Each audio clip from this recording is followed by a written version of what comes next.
5वें नंबर की शंका यहां पर किसी आर्य समाज से संबंधित व्यक्ति ने की, जो कि महर्षि दयानंद सरस्वती के द्वारा लिखित सत्यार्थ प्रकाश का समर्थक था, जो महर्षि दयानंद के विचारों से बहुत ज्यादा प्रभावित था। उस व्यक्ति ने शंका जाहिर की, समाज सुधारकों के विरुद्ध मोर्चा खोल देना कहां तक न्याय संगत है। यानी जब उस व्यक्ति ने समाचार पत्रों में सत्यार्थ प्रकाश के अज्ञान के विरुद्ध जो लेख पढ़े अखबारों में, तो उसने जो लेटर लिखा था उसमें अपनी शंका जाहिर की कि समाज सुधारकों के खिलाफ मोर्चा खोल देना कहां तक सही है। यानी वो व्यक्ति अपने अज्ञानता के कारण, अज्ञानता के चलते महर्षि दयानंद सरस्वती को एक समाज सुधारक मानता था बहुत बड़ा। जबकि महर्षि दयानंद सरस्वती तो जब आप उनके सत्यार्थ प्रकाश को सतगुरु रामपाल जी परमेश्वर जी के सानिध्य में पढ़ेंगे, क्योंकि जीव की बुद्धि उसी समय खुलेगी जब वो तत्वदर्शी संत को अपना गुरु धारण करेगा, अन्यथा उसकी बुद्धि नहीं खुल सकती। जब तक बच्चा स्कूल में जाएगा ही नहीं, वो किताबों का अध्ययन कैसे करेगा, उसको कौन पढ़ाएगा? और यदि वो पढ़ भी लेगा कहीं से, तो बिना सर्टिफिकेट के उसको नौकरी कौन देगा? इसलिए तत्वदर्शी संत की यानी अधिकारी गुरु की शरण में आकर ही हम इन तमाम शास्त्रों का गहन अध्ययन कर सकते हैं, हम इन शास्त्रों में छुपे हुए गूढ़ ज्ञान को समझ सकते हैं। तो उस व्यक्ति ने शंका जाहिर की, समाज सुधारकों के विरुद्ध मोर्चा खोल देना कहां तक न्याय संगत है। उत्तर दिया गुरुदेव भगवान ने, जिन समाज सुधारकों ने अपने विचारों से रची पुस्तकों में समाज बिगाड़ का विवरण लिखा है, यानी महर्षि दयानंद सरस्वती ने सत्यार्थ प्रकाश में समाज सुधार की बातें नहीं, बल्कि समाज को पूरी तरह से बिगाड़ने की बातें लिखी हुई हैं। समाज को बिल्कुल पशु तुल्य दिशा देने वाली बातें लिखी हुई है। पशु कर्म में और सत्यार्थ प्रकाश में समाज के लिए जो बातें, जो दिशा निर्देश लिखे गए हैं, उनमें किसी प्रकार का कोई अंतर नहीं है। आगे आपको सतगुरु रामपाल जी परमेश्वर जी के कर कमल से लिखा हुआ भी दिखाएंगे और सत्यार्थ प्रकाश में से भी आपको दिखाएंगे। जिन समाज सुधारकों ने अपने विचारों से रची पुस्तकों में समाज बिगाड़ का विवरण लिखा है, उसे पढ़कर या लिखकर दिखाना न्याय संगत ही है। जैसे एक समाज सुधारक महर्षि दयानंद जी द्वारा रची सत्यार्थ प्रकाश नामक पुस्तक समोल्लास 4 में लिखा है कि, यानी महर्षि दयानंद सरस्वती ने जो सत्यार्थ प्रकाश लिखी थी भांग के नशे में, वेदों को गहनता से पढ़ने से पहले जो अपना मनमाना अज्ञान उस सत्यार्थ प्रकाश में ठोक दिया और समाज में सत्यार्थ प्रकाश को बंटवा दिया।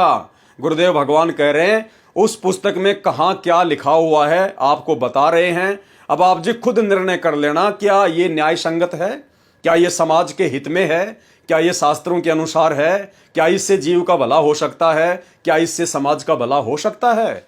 तो इसके समोल्लास 4 का जिक्र गुरुदेव भगवान ने किया है। जिस कुल में किसी के बवासीर, मिर्गी, अक्से यानी टीबी हो जाए, दमा हो, खांसी आदि रोग है तथा किसी के शरीर पर बड़े बड़े बाल हैं, उस पूरे खानदान की लड़की व लड़के से विवाह नहीं करना चाहिए। अगर महर्षि दयानंद की इस बात को आर्य समाज अपने जीवन में लागू कर ले, तो आर्य समाजियों की 90% बहन बेटियां अपने घरों पर कुंवारी बैठी रहेंगी। कुंवारी, क्योंकि भाई आज तो घर घर में रोगी हैं, आज तो घर घर में रोगी हैं। आप अपने आप को स्वस्थ समझ रहे हैं, लेकिन डॉक्टर के पास जाकर चेक कराइए, आपको कोई न कोई रोग आपको अवश्य मिलेगा। और वैसे प्रत्यक्ष में भी आज किसी न किसी परिवार में कोई न कोई व्यक्ति तो रोगी है ही है, क्योंकि लोगों का खान पान बिगड़ गया है, वातावरण बिगड़ गया है, यूरिया इतना ठोक दिया जाता है, फसल में पेस्टिसाइड इतना ठोक दिया जाता है, बाहर का मिलावटी खाना खाते हैं, डिब्बा बंद सामान प्रयोग करते हैं, हर प्रकार के केमिकल हमारे शरीर में जा रहे हैं। तो किसी न किसी परिवार में कोई न कोई व्यक्ति तो आपको रोगी मिलेगा ही मिलेगा। तो क्या हम अपनी बहन बेटियों की शादियां करना छोड़ दें? और जिसके शरीर पर बड़े बड़े बाल हैं, कहते हैं उससे शादी नहीं करनी चाहिए। ये सत्यार्थ प्रकाश के समोल्लास नंबर 4 में लिखा हुआ है। अरे हर स्त्री के शरीर पर लंबे लंबे बाल होते हैं मेरे भाई, तो क्या उससे शादी नहीं करेंगे? शरीर के अन्य अंगों पर भी बाल होते हैं, तो क्या बहन बेटियों की शादी नहीं करनी चाहिए? तो ये ज्ञान है आर्य समाज के प्रवर्तक महर्षि दयानंद सरस्वती जी का। आज ये पुस्तक आपको साबित करेगी भक्ति और भगवान सत्यार्थ प्रकाश के समोल्लास नंबर 4 को पढ़ाकर कि महर्षि दयानंद जी समाज सुधारक नहीं थे, बल्कि समाज को बिगाड़ने का पूरा प्रयत्न किया काल प्रेरणा से। तो अगर उनकी इस बात को माने जो कि समोल्लास 4 में लिखा है, सत्यार्थ प्रकाश में, जिस खानदान में, जिस परिवार में किसी के बवासीर है, मिर्गी है, टीबी का रोग है, दमा का रोग है, खांसी का रोग है, तथा किसी के शरीर पर बड़े बड़े बाल हैं, उस पूरे खानदान की लड़की व लड़के से विवाह नहीं करना चाहिए। अरे खांसी जुकाम तो हर सर्दी में हर व्यक्ति को होती है। तो बताओ, इसका मतलब तो अपनी बहन बेटियों को घर पे बैठा के रखो, उस खानदान के लड़के से या लड़की से शादी नहीं करनी चाहिए। ये विचार हैं महर्षि दयानंद सरस्वती जी के, जिनको बहुत बड़ा विद्वान माना गया, बहुत बड़ा समाज सुधारक माना गया। सबसे घटिया विचार। दूसरा, पिता का एक गोत्र तथा माता की 6 पीढ़ियों के गोत्र छोड़कर विवाह करना उत्तम है। अगर मां की 6 पीढ़ियों के गोत्र छोड़ने लग गए तो भाई आप जी शादी अपनी बेटी की, अपने बेटे की कर ही नहीं पाओगे, क्योंकि कोई न कोई गोत्र तो मिलेगा ही मिलेगा, आपस में परस्पर टकराएगा। तो आप तो फिर शादियां कर ही नहीं सकते अपने बेटा बेटियों की। अपनी जवान बेटियों को अपने घर पे बैठा के रखो। ये आर्य समाजियों के समाज सुधारक हैं महर्षि दयानंद सरस्वती जी के विचार, जो विचार ना तो वेदों से मेल खाते हैं, ना गीता जी से मेल खाते हैं, ना किसी अन्य शास्त्र से मेल खाते हैं। केवल भांग पीकर लिखा गया मनमाना आचरण। नंबर 3, जिस लड़की का नाम गंगा, जमुना, सरस्वती आदि नदियों पर है तथा काली नाम तथा भूरे नेत्र वाली हो, उससे विवाह न करना चाहिए। तो ये हैं आर्य समाज के प्रवर्तक महर्षि दयानंद सरस्वती जी के उत्तम विचार।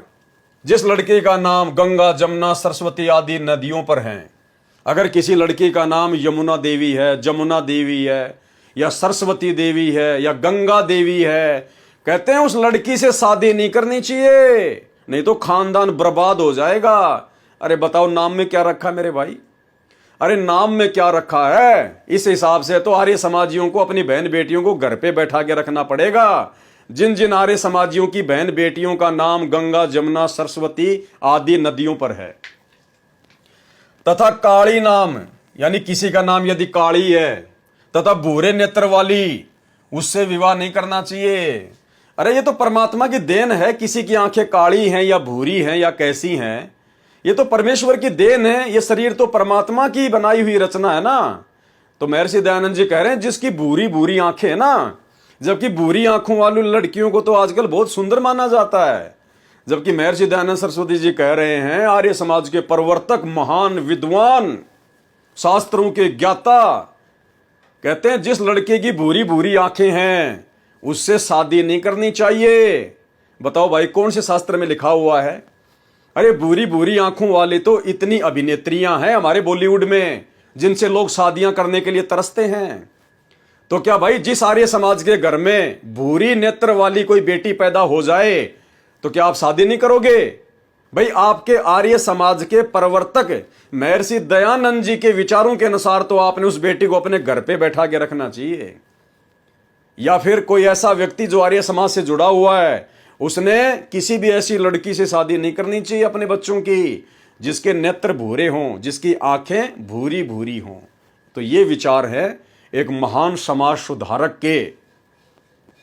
जिस लड़के का नाम गंगा, जमुना, सरस्वती आदि नदियों पर तथा काली नाम है तथा भूरे नेत्र वाली हो, उससे विवाह नहीं करना चाहिए। मनमुखी विचार, शास्त्रों के विरुद्ध विचार। इसीलिए खुद उसने अपनी जीवनी में लिखा अपने हाथों से कि मुझे भांग पीने की आदत पड़ गई थी, भांग पीने की।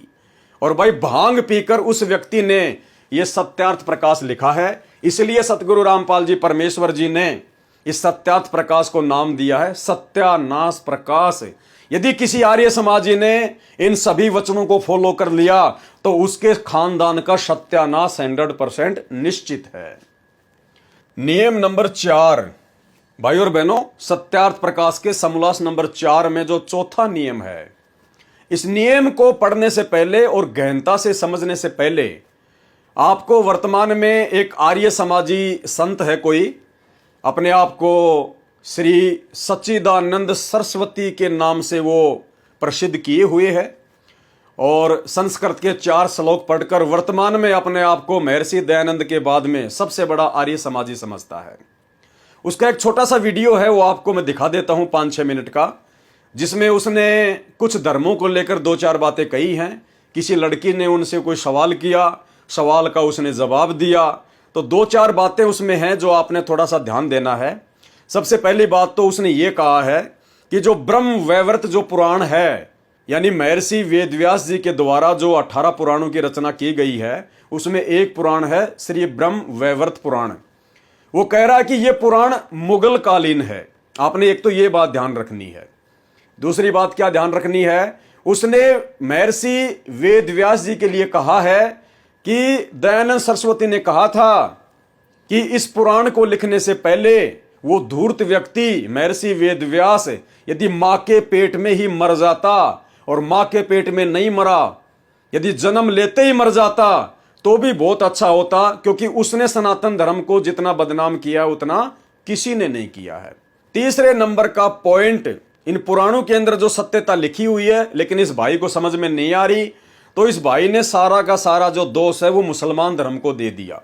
और हजरत मोहम्मद के विषय में जिक्र किया कि हजरत मोहम्मद जब 52 साल का था तो उसने अपनी 6 वर्ष की बेटी आयशा के साथ में शादी की।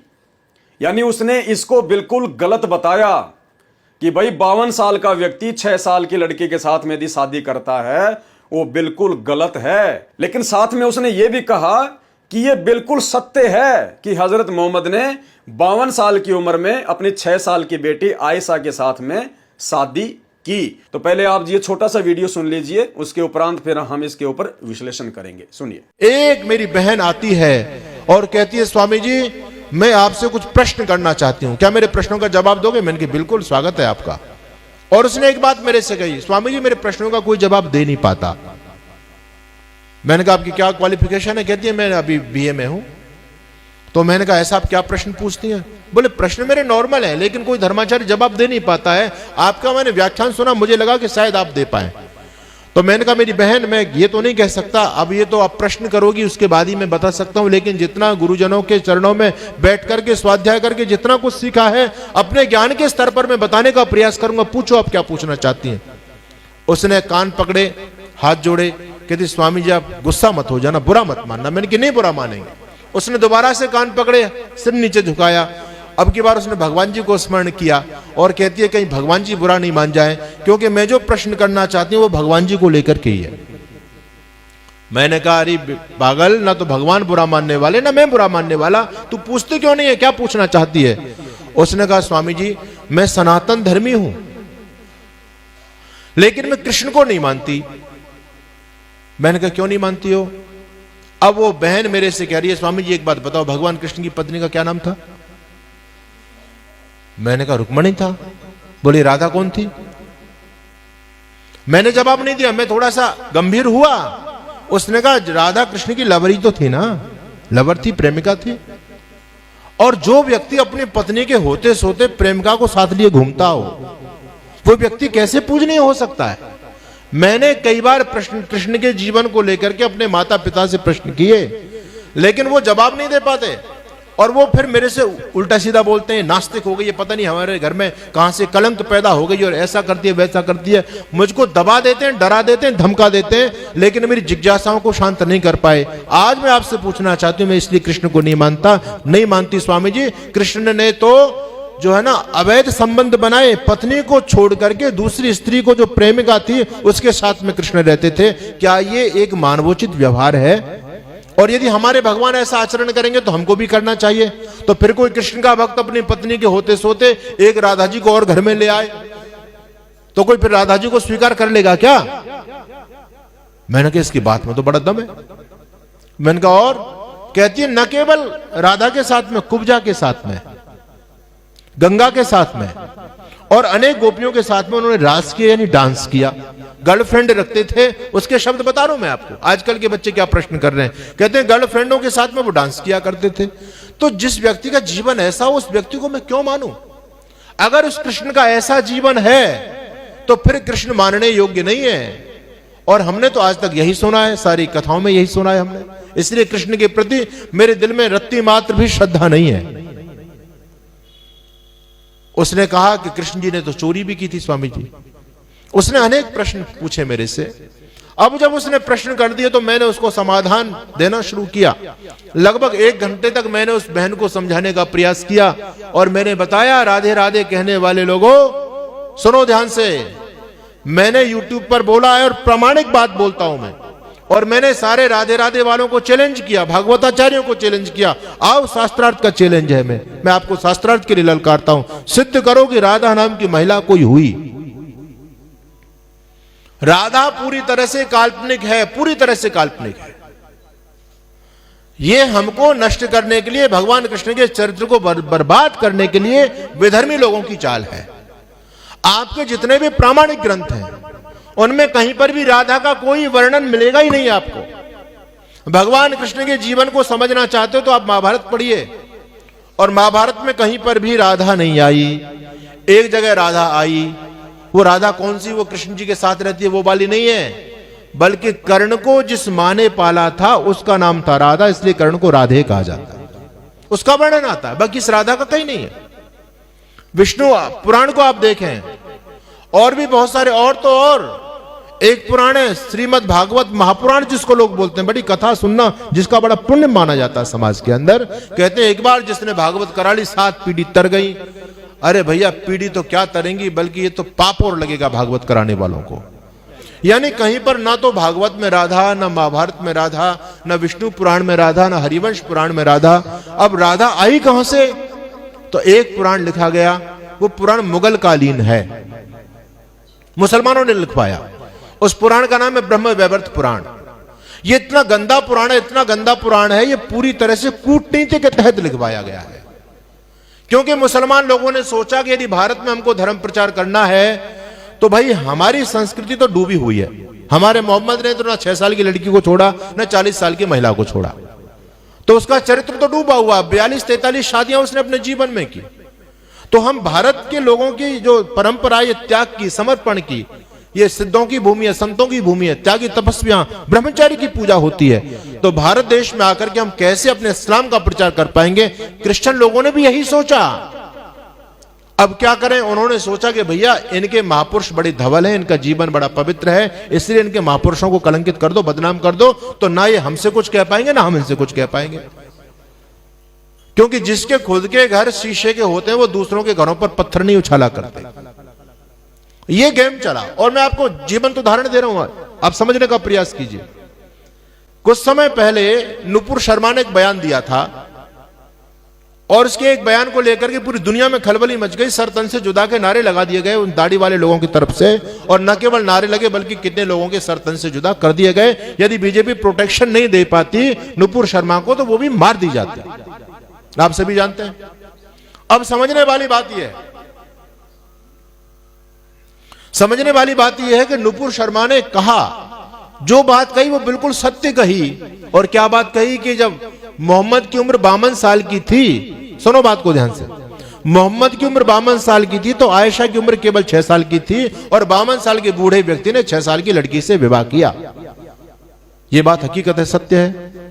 लेकिन आज के समय के हिसाब से तो भाई जो व्यक्ति सुनेगा वो उसके जीवन पर थूकेगा, बोले ये क्या है, ये इनका पैगंबर है, ये इनका भगवान है, जो 6 साल की लड़की का एक बूढ़ा व्यक्ति 6 साल से विवाह कर रहा है 6 साल की लड़की से, ये कैसा भगवान है? तो बात सही थी, लेकिन उनके माफिक नहीं पड़ रही थी, तो उन्होंने सही बात को भी नकार दिया, बोले नहीं नहीं गलत है, गलत है, और नुपुर शर्मा के पीछे पड़ गए। तो वीडियो आपने सुन लिया है, जो 2-3 पॉइंट थे वो आपके ध्यान में होंगे। अब हम आगे चलते हैं इस पॉइंट नंबर 4 पर।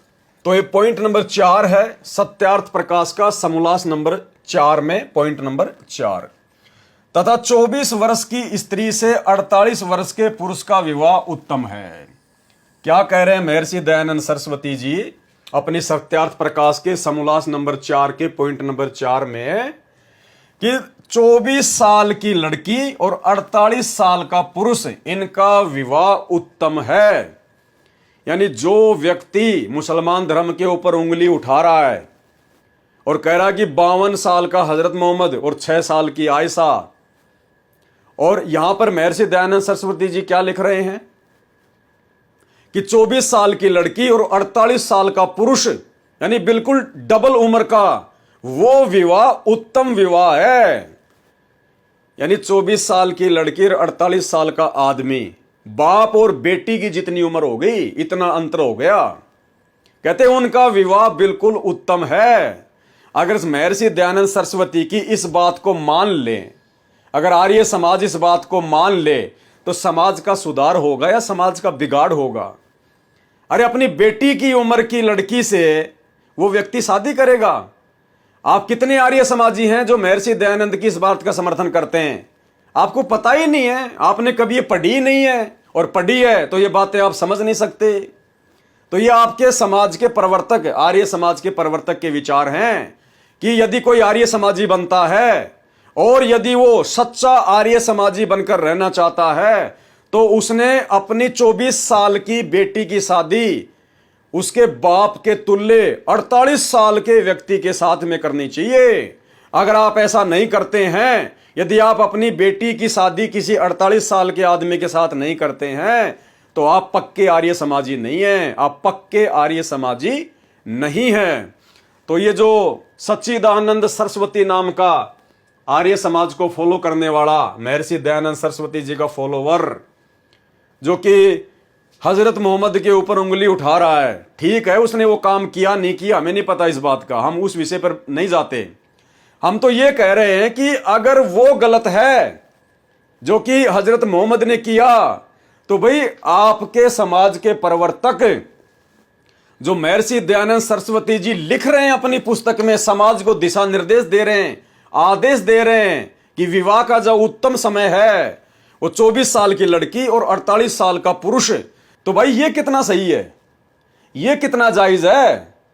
अगर ये जायज है, भाई आर्य समाजियों को तो मानना पड़ेगा, क्योंकि उनके समाज के प्रवर्तक ने लिखे हैं। अगर आप नहीं मानोगे तो फिर आप काहे के आर्य समाजी? अगर आप इस विधि से अपने बच्चों की शादी नहीं करोगे बूढ़े बूढ़े लोगों के साथ में, तो फिर तुम काहे के आर्य समाजी? तुम तो खाली दिखावा कर रहे हो आर्य समाजी होने का। तो अगर ये बातें सही हैं जो महर्षि दयानंद जी ने लिखी है, तो भाई फिर मुसलमान धर्म के प्रवर्तक हजरत मोहम्मद को दोष क्यों दिया जा रहा है? अरे जो गलती हजरत मोहम्मद ने की आप लोगों के अनुसार, अरे वो तो आदेश दे दिया वो गलती करने के लिए आपको मेरे भाई महर्षि दयानंद सरस्वती जी ने, तो दूसरों को दोष क्यों दे रहे हो? आपने अपने वीडियो में कहा कि श्रीमद् भागवत पुराण में जो लिखा है उसका जो लेखक है वो मां के गर्भ में ही मर जाता तो ठीक था, उसने जितना समाज बिगाड़ा किसी ने नहीं बिगाड़ा। तो भाई ये महर्षि दयानंद सरस्वती जी भी अगर मां के पेट में मर जाते या पैदा होते ही मर जाते, तो आज समाज का इस कदर बिगाड़ नहीं होता।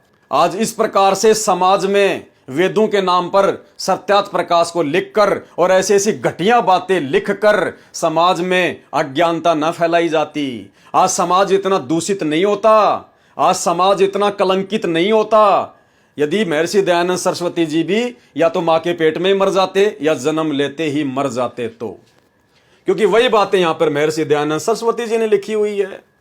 क्या लिखा है? तथा 24 वर्ष की स्त्री से 48 वर्ष के पुरुष का विवाह उत्तम है। महर्षि दयानंद जी का भावार्थ है कि 24 साल की लड़की तथा 48 साल के पुरुष का विवाह होना चाहिए। यदि उपरोक्त नियमों के अनुसार विवाह नहीं किया जाता, वह देश खुशहाल नहीं हो सकता। बताओ, नरेंद्र मोदी जी तक ये बात पहुंचाओ भाई। अभी वो जो नया संविधान लिखवाने जा रहे हैं, उस नए संविधान में यदि देश को खुशहाल रखना है आर्य समाज के प्रवर्तक दयानंद सरस्वती के अनुसार, तो नए संविधान में शादी की उम्र लड़की की 24 साल और लड़के की 48 साल कर देनी चाहिए। जवान लड़की को, युवा लड़की को अपनी बाप के उम्र के बूढ़ों के साथ में शादी करनी चाहिए। तो नरेंद्र मोदी जी तक ये संदेशा पहुंचाओ, ताकि महर्षि दयानंद जी के विचारों के अनुसार वे नए संविधान में स्त्री पुरुष के शादी की विवाह 24 और 48 नए संविधान में जोड़ सकें।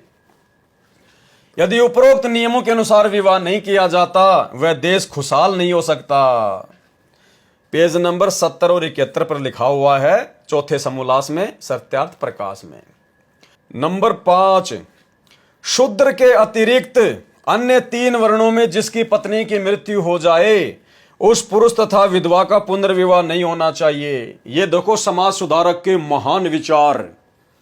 क्या कह रहे हैं महर्षि दयानंद सरस्वती जी कि शूद्रों को छोड़कर ब्राह्मण, क्षत्रिय और वैश्य, इन 3 वर्णों में यदि किसी की पत्नी मर जाए या किसी का पति मर जाए तो उनको पुनर्विवाह नहीं करना चाहिए।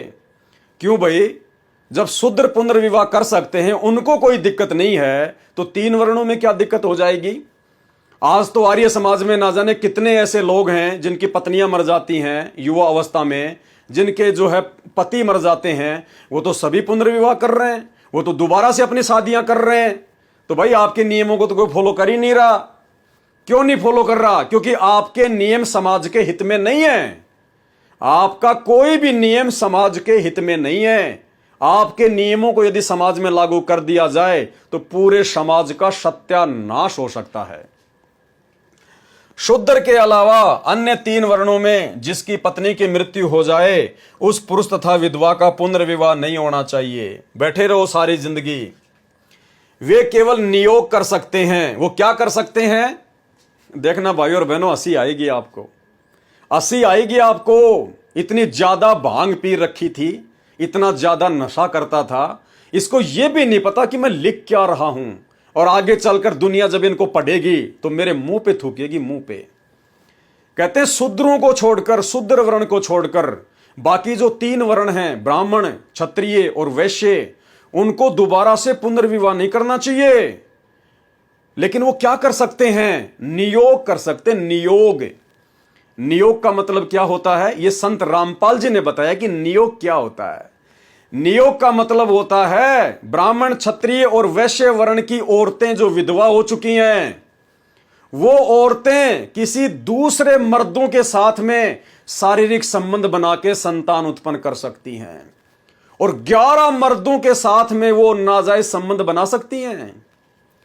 यानी आर्य समाज के अंदर, आर्य समाज के अंदर ब्राह्मण, क्षत्रिय और वैश्य वर्ण के लोग यदि आर्य समाजी हैं और उनकी बहन, बेटी या भुआ यदि विधवा हो जाए तो वो दोबारा से शादी नहीं कर सकती। वो क्या कर सकती है? वो नियोग कर सकती है। वो बाहर के किसी भी आदमी के साथ में नाजायज संबंध करके संतान पैदा कर सकती है, और ऐसा वो 11 मर्दों के साथ में कर सकती है। यानी 11 पुरुषों के साथ में वो विधवा औरत, ब्राह्मण, क्षत्रिय और वैश्य खानदान की, वो 11 पुरुषों के साथ में गैर संबंध बना के बच्चे पैदा कर सकती है। कुतिया कर्म, जानवर कर्म जैसे कुतिया करती है, ना जाने कितने कुत्तों के साथ संभोग करके संतान उत्पत्ति करती है। ये हैं समाज सुधारक के विचार। महान समाज सुधारक महर्षि दयानंद सरस्वती जी के महान विचार। अगर इन विचारों को आज दुनिया मान ले, आर्य समाजी यदि मान लें, तो भाई समाज का तो सत्यानाश, बेड़ा गर्क। अरे ये तो कुतिया कर्म हो गया। तो ये है महर्षि दयानंद सरस्वती जी के समाज सुधारक के विचार। सुनते जाइए। शूद्र के अतिरिक्त अन्य 3 वर्णों में जिसकी पत्नी की मृत्यु हो जाए, उस पुरुष तथा विधवा का पुनर्विवाह नहीं होना चाहिए। तो क्या करें? वे केवल नियोग कर सकते हैं। नियोग, उसके लिए कहा कि वंश चलाने के लिए किसी अपने कुल का लड़का गोद लेकर वंश चलाएं या नियोग करें। या तो अपने ही खानदान का कोई लड़का गोद ले लो वंश चलाने के लिए, अन्यथा नियोग कर सकती है। छूट दे दी महर्षि दयानंद सरस्वती जी ने कि बाहर के किसी भी गैर मर्द के साथ में, 11 मर्दों के साथ में शारीरिक संबंध बना के वो अपना वंश चला सकती है। ये अभी आपको सत्यार्थ प्रकाश में से भी दिखाएंगे। ये बातें तो सतगुरु रामपाल जी परमेश्वर जी ने मोटे मोटे तौर पर अपनी पुस्तक भक्ति और भगवान में तो लिखा ही लिखा है।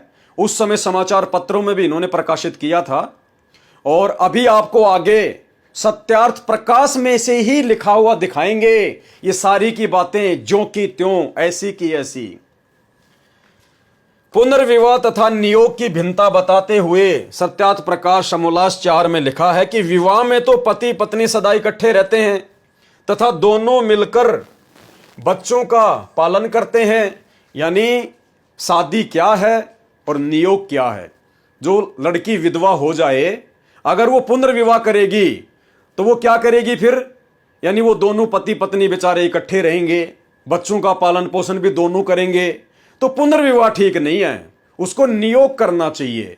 तो नियोग में क्या नियम है कि ना तो पति पत्नी को आपस में साथ रहने की आवश्यकता है और ना ही उन गैर मर्दों को बच्चों की जिम्मेदारी देनी पड़ेगी। वो औरत ही कुतिया की तरह अपने बच्चों का पालन पोषण करेगी। यानी जो स्त्री नियोग करेगी, नियोग करके गैर पुरुषों के साथ में संबंध बना के जो बच्चे पैदा करेगी ना, तो जिस गैर पुरुष के साथ में मिलकर बच्चे पैदा किए हैं उस गैर पुरुष की कोई जिम्मेदारी नहीं होगी उन बच्चों का पालन पोषण करने की। उसने तो बस अपने शारीरिक संबंध बनाए और गया जहां उसने जाना था कहीं भी। बाद में जो बच्चे होंगे ना उनको कुतिया की तरह वो स्त्री पालेगी। यह है नियोग का नियम। ध्यान से देखिए। पुनर्विवाह तथा नियोग की भिन्नता बताते हुए सत्यार्थ प्रकाश समोल्लास 4 में लिखा है कि विवाह में तो पति पत्नी सदा इकट्ठे रहते हैं तथा दोनों मिलकर बच्चों का पालन करते हैं, आपस में झगड़ा भी करते रहते हैं। परंतु नियोग में यानी दूसरे पुरुषों के साथ मिलकर जो बच्चे पैदा किए जाते हैं उसको कहते हैं नियोग। परंतु नियोग में स्त्री पुरुष केवल मिलन समय ही मिलते हैं। जब उनको शारीरिक संबंध बनाने होते हैं केवल उसी समय तक वो साथ साथ रहते हैं, बाकी वो साथ में नहीं रहते हैं। जैसे जब एक कुत्ता और किसी कुतिया के साथ में शारीरिक संबंध बनाता है तो केवल शारीरिक संबंध बनाते समय तक ही वो साथ साथ रहते हैं। उसके बाद में उस कुत्ते का उस कुतिया से कोई संबंध नहीं होता। बाद में जो बच्चे पैदा होते हैं वो कुतिया ही पालती है। कहीं कहीं से खाना खाएगी, 2 रोटी खाएगी, कहीं जूत मिलेगा, कहीं टूक मिलेगा और अपने बच्चों का फिर वो पालन पोषण करती है। और जो कुत्ता होता है उसको कोई लेना देना नहीं होता, वो उन बच्चों की कोई देखभाल नहीं करता। तो महर्षि दयानंद सरस्वती जी कह रहे हैं कि नियोग में पुरुष का संपर्क स्त्री से केवल शारीरिक संबंध बनाते समय तक ही रहता है। उसके बाद में वो पुरुष उसके संपर्क में नहीं रहता। वो बच्चे खुद ही पाले, खुद ही उनकी परवरिश करे। परंतु नियोग में स्त्री पुरुष केवल मिलन समय ही मिलते हैं, फिर अपने अपने घर में अलग अलग रहते हैं। जो संतान उत्पन्न होती है वह न तो वीर्य दाता का पुत्र कहलाता है तथा गोत्र भी वीर्य दाता वाला नहीं होता। गैर पुरुषों से नियोग करके और जो संतान उत्पन्न होगी फिर उस औरत को कहते हैं फिर उस गैर पुरुष का वो बेटा नहीं कहलाएगा और ना उसका कोई गोत्र लगेगा। गोत्र तो उसी खानदान का लगेगा जो उसका पहले वाला जो पति था। यानी बच्चा तो वो पैदा करेगी नियोग करके किसी बाहर वाले आदमी से, और जब बच्चा हो जाएगा तो जो गोत्र लगेगा उस बच्चे के वो उसके उसी पति का लगेगा जो बेचारा मर गया था पहले। ये नियम है इनके आर्य समाजियों के। जो संतान उत्पन्न होती है वह न तो वीर्य दाता का पुत्र कहलाता है तथा गोत्र भी वीर्य दाता वाला नहीं होता है। मृत पति वाला ही माना जाएगा। जो पति उसका जो मर गया ना पहले, कहते हैं फिर वो बेटा उसी का माना जाएगा। बच्चों की परवरिश अकेली स्त्री ही करती है। महर्षि दयानंद जी का कहने का भावार्थ है कि विधवा का पुनर्विवाह ठीक नहीं। नियोग यानी पशु तुल्य काम 11 व्यक्तियों तक करना दोष नहीं है। कहते हैं वो विधवा औरत जो ब्राह्मण क्षत्रिय और वैश्य खानदान में जन्म लेती है, फिर शादी होती है और यदि उसका पति मर जाता है तो कहते हैं वो 11 पुरुषों तक गैर शारीरिक संबंध बना के बच्चे पैदा कर सकती है, जैसे कुतिया करती है। भाइयों और बहनों, इतने घटिया विचार, और इस पुस्तक को आर्य समाज अपने सीने से लगा के घूमता है कि महान समाज सुधारक महर्षि दयानंद सरस्वती जी के महान विचार। अरे आज है कोई, आज है इस भारत की भूमि पे ऐसा कोई व्यक्ति, ऐसा कोई आर्य समाजी जो इन नियमों को फॉलो करे? क्या आर्य समाज में कोई भी बहन बेटी जो विधवा हो जाती है, क्या वो इस बात को फॉलो करेगी? क्या वो इस बात को फॉलो करेगी? क्या वो जिंदगी में इस बात को फॉलो नहीं करेगी, कभी नहीं मानेगी वो इस बात को। तो भाइयों और बहनों, ऐसे महाघटिया विचार केवल भांग के नशे में लिखे जा सकते हैं। अब ये काहे का समाज सुधार होगा अगर इन बातों को फॉलो कर लिया जाए तो खानदान के खानदान बर्बाद हो जाएंगे, लड़ाई झगड़े में दुनिया के लाल मर जाएंगे, कुत्ता कर्म हो जाएगा घर घर में, घर घर में पशु तुल्य कर्म। महर्षि दयानंद जी का कहने का भावार्थ है कि विधवा का पुनर्विवाह ठीक नहीं है। नियोग यानी पशु तुल्य कर्म 11 व्यक्तियों तक करना दोष नहीं है। यानी 11 व्यक्तियों तक यदि वो गैर शारीरिक संबंध बनाती है वो विधवा औरत बच्चे पैदा करने के लिए, तो महर्षि दयानंद सरस्वती जी ने उसको गलत नहीं बताया है। यह सत्यार्थ प्रकाश के समोल्लास नंबर 4 के पेज नंबर 96 और 97 पे लिखा हुआ है। आगे आपको दिखाएंगे। विचार करें, यह नियोग तो पशुओं तुल्य हुआ, जैसे नर पशु मादा पशु से नियोग करके चला जाता है, फिर कुतिया बच्चों के समूह को लिए फिरती रहती है। एक विधवा स्त्री 11 व्यक्तियों तक नियोग यानी पशु तुल्य घिनौना कर्म कर सकती है। इसी प्रकार पुरुष भी 11 स्त्री तक नियोग कर सकता है।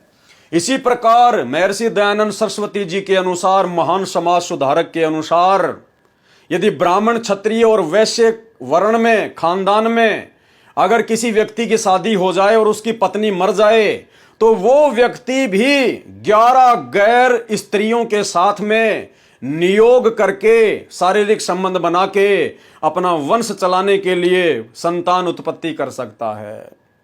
महान विचार, महान समाज सुधारक के अति महान विचार, दुनिया बर्बाद करने वाले विचार। इसलिए सतगुरु रामपाल जी परमेश्वर जी का जबरदस्त विरोध सन 2006 में हुआ था, जिसके चलते करोथा कांड हुआ, क्योंकि सतगुरु रामपाल जी परमेश्वर जी ने इस तथा कथित समाज सुधारक के इन घिनौने नियमों को, जो कि समाज को बिगाड़ने का काम कर सकते हैं, समाज में अशांति पैदा कर सकते हैं, घर परिवारों को बर्बाद कर सकते हैं, यदि किसी ने जीवन में लागू कर लिया तो। जब इन कुविचारों को समाचार पत्रों के माध्यम से समाज में प्रकाशित किया, तो उन लोगों को रास नहीं आया जिन लोगों की रोजी रोटी सत्यार्थ प्रकाश को बेचकर चल रही थी। उन लोगों ने समाज को भड़काकर संत रामपाल जी के विरुद्ध और करोथा कांड करवाया। लेकिन क्या बिगाड़ लिया? सच्चाई तो सच्चाई रहती है, कोई आम व्यक्ति नहीं है, आम पुरुष नहीं है। स्वयं कबीर भगवान, सारी सृष्टि का रचनहार धरती पर प्रकट है संत रामपाल जी के रूप में। अगर ये कोई आम संत होते तो पहली बात तो उनको इस प्रकार की बातें बोलने का मतलब ही नहीं था, क्योंकि सबको अपना धंधा करना है, सबने धर्म को धंधा बना रखा है, सब लोग एक दूसरे की हाँ में हाँ करते हैं। अगर गलती से कोई आम संत इन बातों पर विचार भी कर लेता और इस प्रकार से समाज में समाचार पत्रों में प्रकाशित करवा देता, उसकी खोपड़ी का बाल भी नहीं मिलता, उसकी हड्डियां ढूंढने पर भी अंतिम संस्कार के लिए नहीं मिलती। लेकिन ये तो परम शक्ति है, बाल भी नहीं उखाड़ पाए, बाल भी। यह भी लिखा दिखाया कि पुनर्विवाह करने से तो स्त्री का पतिव्रते अर्थात पतिव्रता धर्म नष्ट हो जाता है, परंतु नियोग जैसे पशुतुल्य कार्य से चाहे 11 पुरुष संभोग कर लें, उसमें पतिव्रता धर्म नष्ट नहीं होता। क्या महान विचार व्यक्त किए हैं महर्षि दयानंद सरस्वती जी ने कि ब्राह्मण क्षत्रिय और वैश्य कुल में जो औरतें विधवा हो जाती हैं और फिर वंश चलाने के लिए यदि वो पुनर्विवाह करती हैं किसी एक पुरुष से, तो कहते हैं उससे उसका पतिव्रता धर्म खंड हो जाएगा, नष्ट हो जाएगा।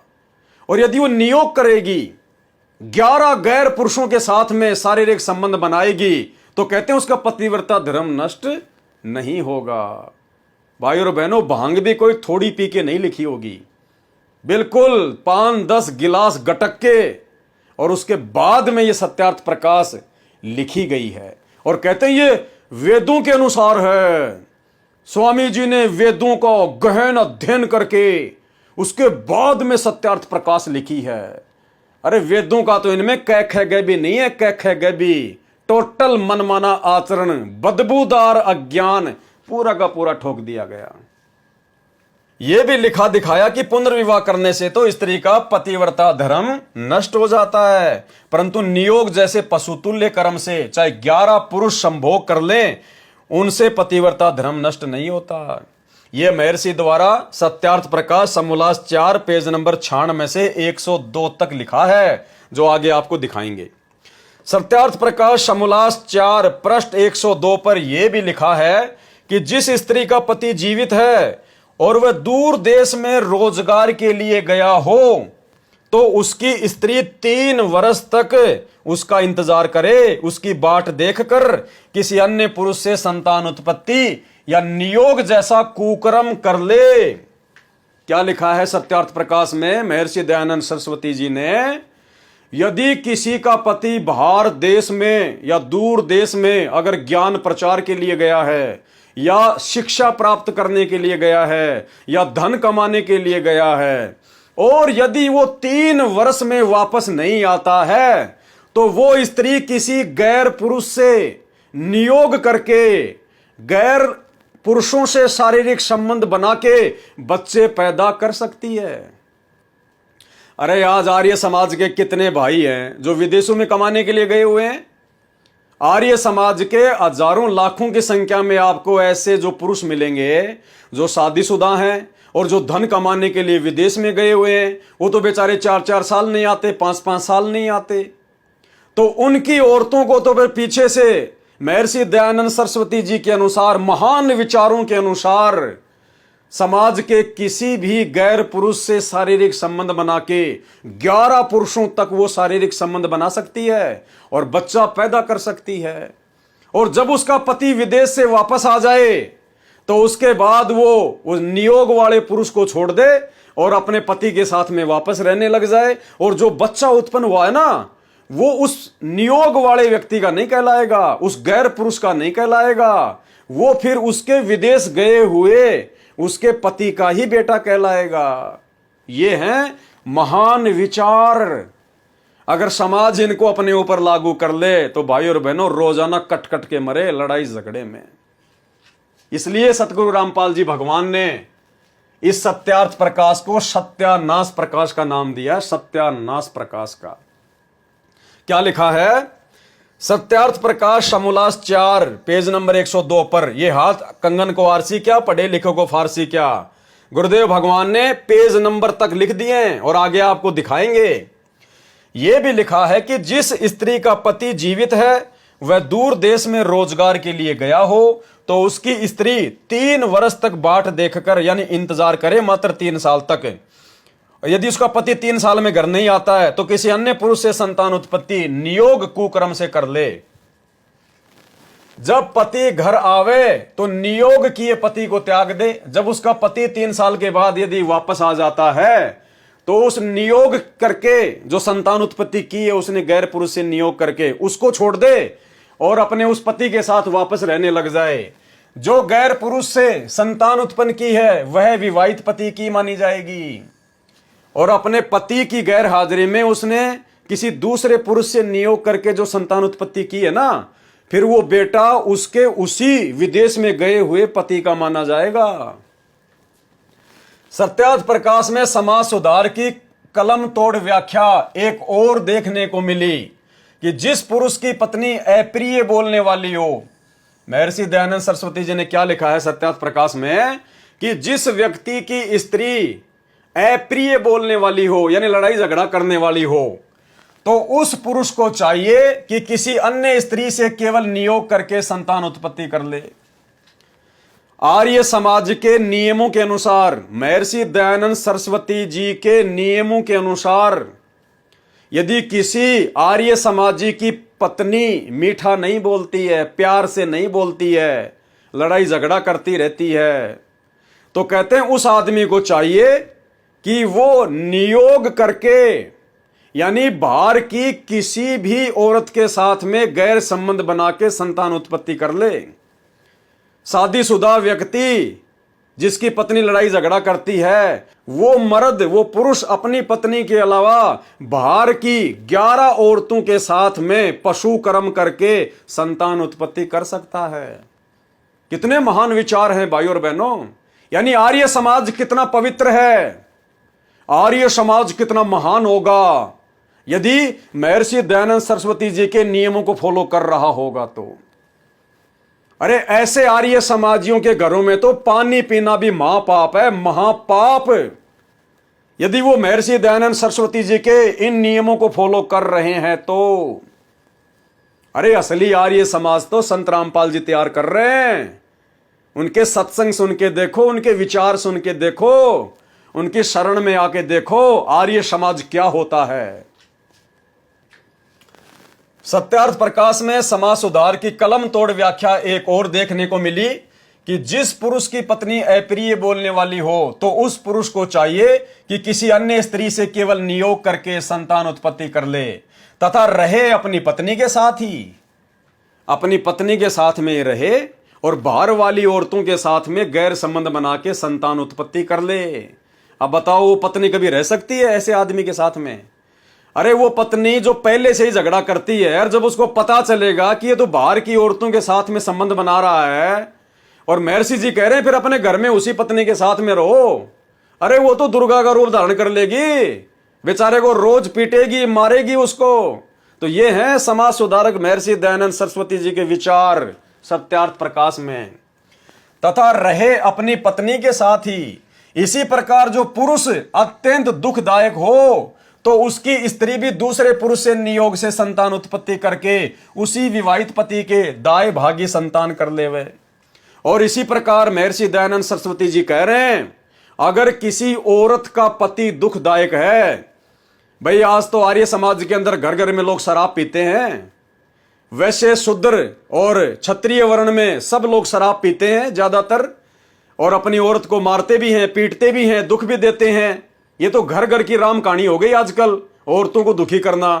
तो महर्षि जी कह रहे हैं कि आर्य समाज का एक नियम है कि यदि किसी पत्नी का पति उसको दुख देता है, मार पिटाई करता है, तो वो पत्नी नियोग करके यानी बाहर के गैर पुरुषों से 11 पुरुषों तक गैर नाजायज शारीरिक संबंध बना के संतान उत्पत्ति कर सकती है और रहे अपने पति के साथ ही। अरे वो तो पहले नहीं जीने दे रहा उसको, और जब उसको पता चलेगा कि ये तो कुतिया कर्म कर रही है, बाहर के लोगों से शारीरिक संबंध बना रही है, तो वो उसको जीने देगा?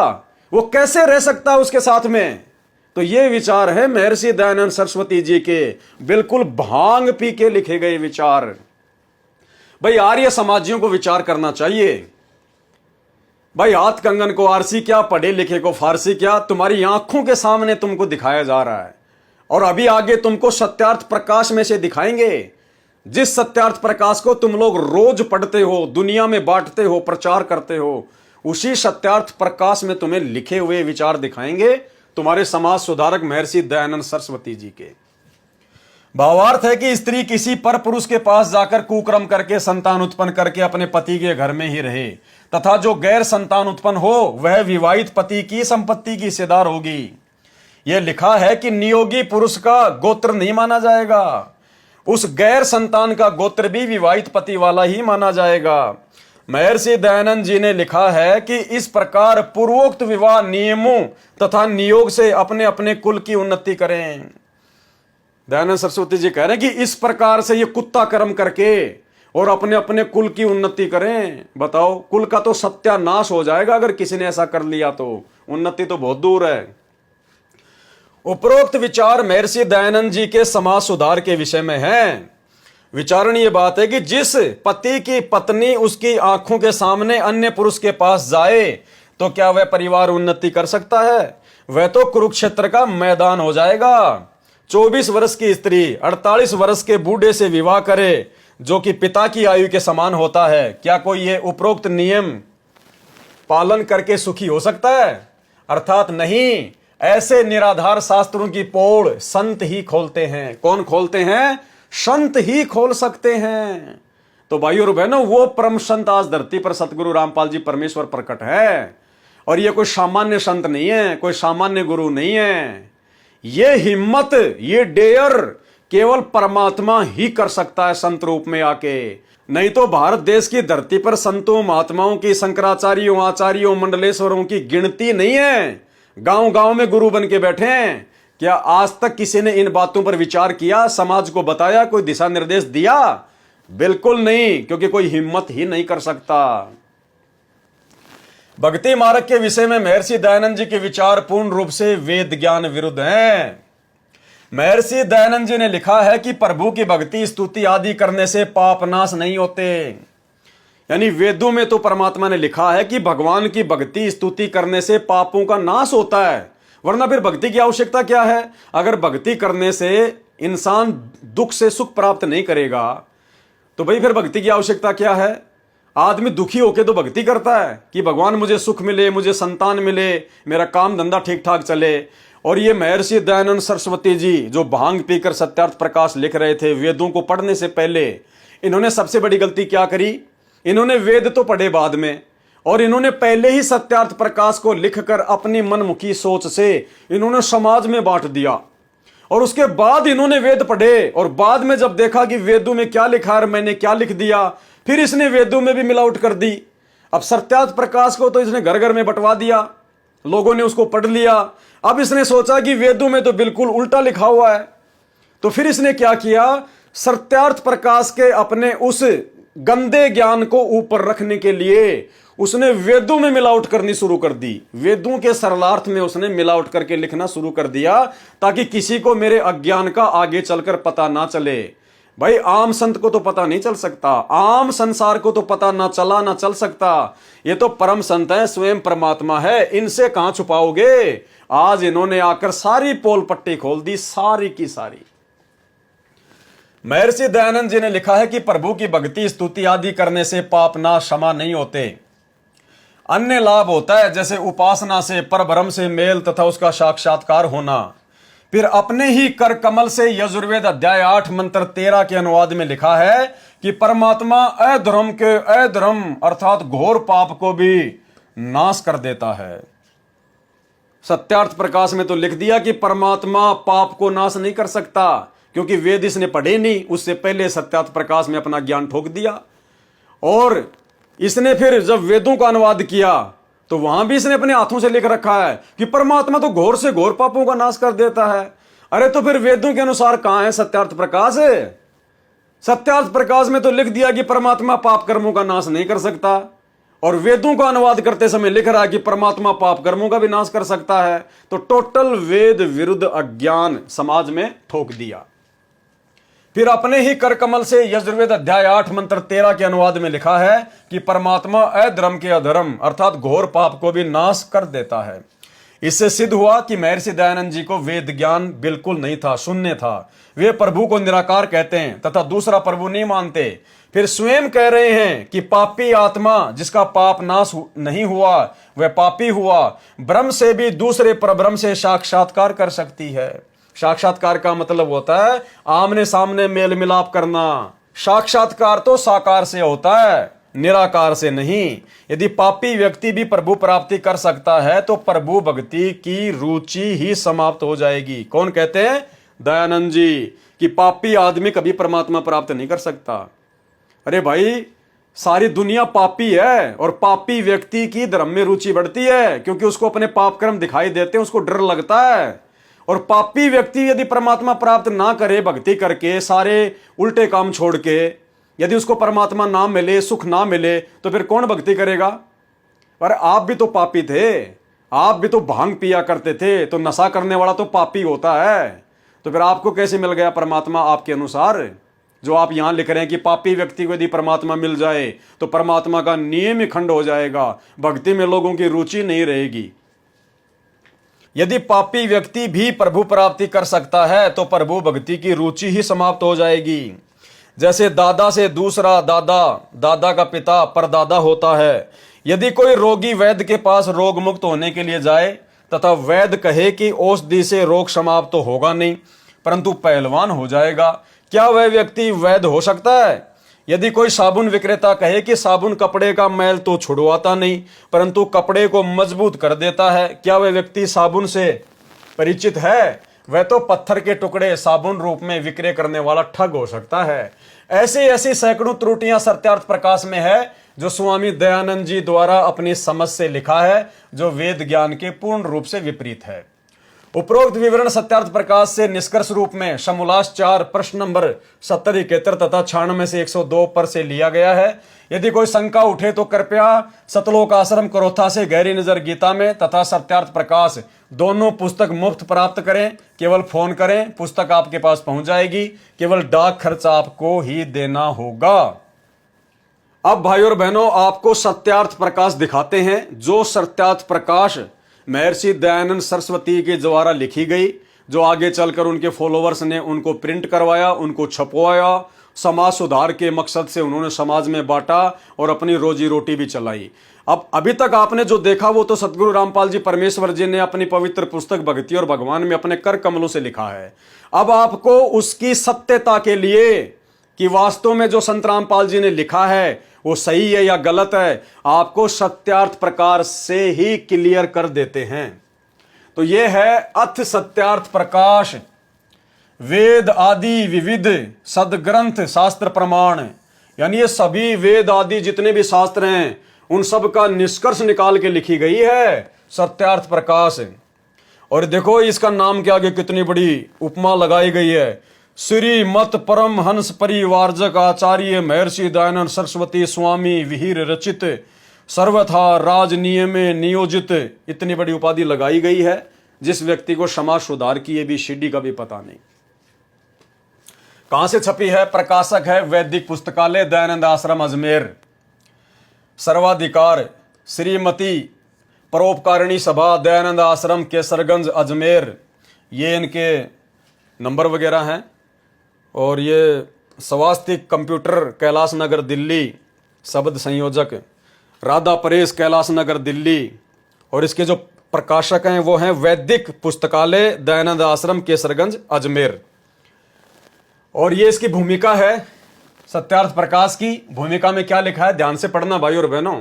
भूमिका पढ़ने का मतलब यही है कि भूमिका लिखने वाले ने लिखा है कि हमने पूरी तरह से संशोधन करके जो भी गलतियां थी इसमें हमने सब कुछ निकाल दी हैं। और अब जो ये सत्यार्थ प्रकाश लिखा जा रहा है इसमें कोई त्रुटि नहीं है। जो बातें इसमें लिखी गई हैं बिल्कुल महर्षि जी के ही अपने विचार हैं, महर्षि जी के द्वारा लिखी गई हैं, इनको सत्य माना जाए। क्या कह रहे हैं? सत्यार्थ प्रकाश को दूसरी बार शुद्ध करके छपवाया गया है क्योंकि जिस समय यह ग्रंथ बनाया था उस समय और उससे पूर्व संस्कृत भाषण करना, पठन पाठन में संस्कृत ही बोलने का अभ्यास और जन्मभूमि की भाषा गुजराती थी इत्यादि कारणों से मुझको इस भाषा का विशेष ज्ञान न था। अब इसको अच्छे प्रकार भाषा के व्याकरण अनुसार जानकर अभ्यास भी कर लिया है, इसलिए इस समय इसकी भाषा पहले से उत्तम हुई है। कहीं कहीं शब्द वाक्य रचना का भेद हुआ है, वह करना उचित था क्योंकि उसके भेद किए बिना भाषा की परिपाटी सुधारनी कठिन थी, परंतु अर्थ का भेद नहीं किया गया। यानी स्वामी जी ने जो लिखा है ना वो बिल्कुल ऐसा का ऐसा लिखा है, हमने कोई भेद नहीं किया। प्रत्युत विशेष तो लिखा गया है, हाँ, जो प्रथम छपने में कहीं कहीं भूल रही थी वह निकाल कर शोधन करके ठीक ठीक करके लिख दी गई है, यानी बिल्कुल कंप्लीट करके लिख दिया गया है। और आर्य समाज में विवाह का उत्तम समय 24 लड़की की उम्र और 48 साल लड़के की उम्र, यह महर्षि दयानंद सरस्वती जी ने उत्तम जो उम्र है शादी की वो बताई है। तो चलिए अब हम देखते हैं कहां लिखा है।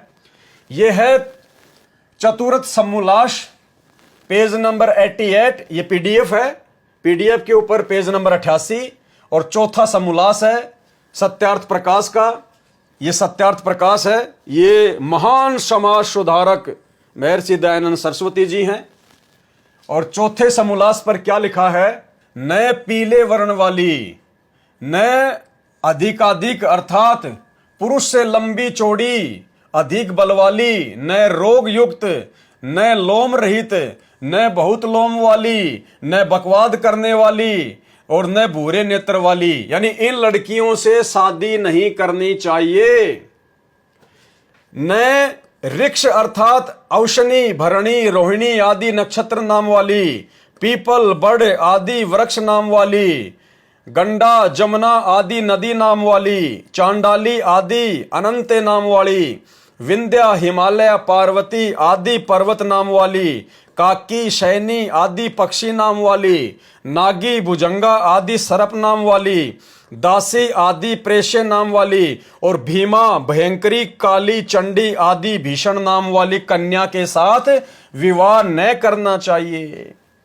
ये महर्षि दयानंद सरस्वती जी के उत्तम विचार हैं कि जिन लड़कियों का नाम इस प्रकार से हो, कहते हैं उन लड़कियों से शादी नहीं करनी चाहिए, उन लड़कियों से विवाह नहीं करनी चाहिए।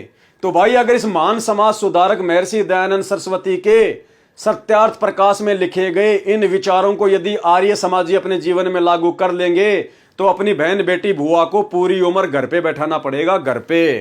तो ये विचार है आपकी आंखों के सामने भाई और बहनों। हाथ कंगन को आरसी क्या, पढ़े लिखे को फारसी क्या, चतुर्थ समोल्लास पेज नंबर 88 सत्यार्थ प्रकाश। क्योंकि ये नाम कुत्सित सत्य और अन्य पदार्थों के भी हैं। आगे क्या लिखा है?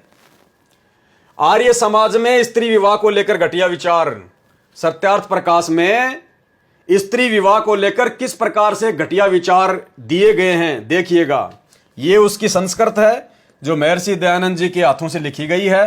ये उसका हिंदी अनुवाद है। जिसके सरल सूधे अंग हों, यानी जिस लड़की के सरल और सीधे अंग हों, विरुद्ध ना हो, जिसका नाम सुंदर हो, अर्थात यशोदा, सुखदा आदि, हंस और हथिनी के तुल्य जिसकी चाल हो, सूक्ष्म लोम हो, केस और दांत युक्त, और जिसके सब अंग कोमल हो, वैसी स्त्री के साथ विवाह करना चाहिए। केवल ऐसी बहन बेटियों के साथ ही विवाह करना चाहिए, बाकी अन्य के साथ में विवाह नहीं करना चाहिए। ये महर्षि दयानंद सरस्वती जी के विचार हैं। फिर किसने सवाल किया महर्षि दयानंद जी से, विवाह का समय और प्रकार कौन सा अच्छा है? यानी विवाह जो है वो कौन सी उम्र में करना चाहिए, किस उम्र में शादी करनी चाहिए? तो महर्षि दयानंद सरस्वती जी अपने सत्यार्थ प्रकाश के समोल्लास नंबर 4 में क्या जवाब दे रहे हैं, ध्यान से पढ़ना। सवाल किया कि विवाह का समय और प्रकार कौन सा अच्छा है? 16वें वर्ष से लेकर 24वें वर्ष तक कन्या और 25वें वर्ष से लेकर 48वें वर्ष तक पुरुष का विवाह समय उत्तम है। इसमें जो 16 और 25 में विवाह करें तो निकृष्ट, यानी 16 साल की लड़की और 25 साल के लड़के का यदि विवाह किया जाए महर्षि दयानंद सरस्वती जी के अनुसार, तो कहते वो घटिया है, निकृष्ट है। 16 साल की लड़की और 25 साल का लड़का, ये विवाह की उम्र ठीक नहीं है, ये तो घटिया है, निकृष्ट है। इसमें जो 16 और 25 में विवाह करे तो निकृष्ट। इसके अलावा 18 से 20 साल की स्त्री और 30 से 35 व 40 साल के पुरुष का विवाह जो है वो मध्यम है, यानी ये कुल मिला के ठीक है। 18 से 20 साल की लड़की और 35 साल तक का आदमी, ये थोड़ा थोड़ा ठीक है।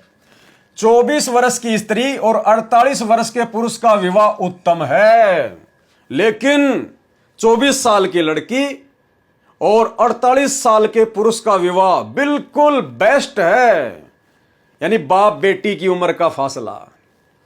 24 साल की लड़की और 48 साल का पुरुष, यानी उस लड़की के बाप की उम्र से भी बड़ा। तो भाई और बहनों, इस शादी की उम्र को महर्षि दयानंद सरस्वती जी उत्तम बना रहे हैं, यानी जवान लड़की की बूढ़े के साथ में शादी करना आर्य समाज के नियम के अनुसार बिल्कुल उत्तम है, परफेक्ट है। क्या इससे समाज सुधरेगा? अरे समाज में हाहाकार मच जाएगा, समाज बिगड़ जाएगा इससे। तो 24 वर्ष की स्त्री और 48 वर्ष के पुरुष का विवाह उत्तम है। जिस देश में इसी प्रकार विवाह का विधि श्रेष्ठ और ब्रह्मचार्य विद्याभ्यास अधिक होता है वह देश सुखी। यानी जिस देश में 24 साल की लड़की का विवाह 48 साल के पुरुष के साथ में किया जाता है, दयानंद सरस्वती जी कह रहे हैं कि वो देश खुशहाल हो जाता है, माला माल हो जाता है। आगे क्या लिख रहे हैं? चौथा समोल्लास सत्यार्थ प्रकाश पेज नंबर 132। भाई और बहनों, ये सत्यार्थ प्रकाश है और इसका चौथा समोल्लास है और पेज नंबर है 132। और यहां क्या लिखा गया है? आर्य समाज में एक औरत 11 मर्दों के साथ संभोग कर सकती है। जो नियोग के विषय में आपको बताया था पहले, अब आपको सत्यार्थ प्रकाश के चौथे समोल्लास में पेज नंबर 132 पर लिखा हुआ दिखाते हैं। क्या लिखा है? फिर किसने सवाल किया उनसे कि एक स्त्री व पुरुष कितने नियोग कर सकते हैं? कि महर्षि जी, आपने जो बताया है कि भाई यदि ब्राह्मण, क्षत्रिय और वैश्य कुल में यदि कोई स्त्री विधवा हो जाए तो उसको पुनर्विवाह नहीं करना चाहिए, उसको नियोग करना चाहिए। वो बाहर के लोगों के साथ में गैर शारीरिक संबंध बना के संतान उत्पन्न करे।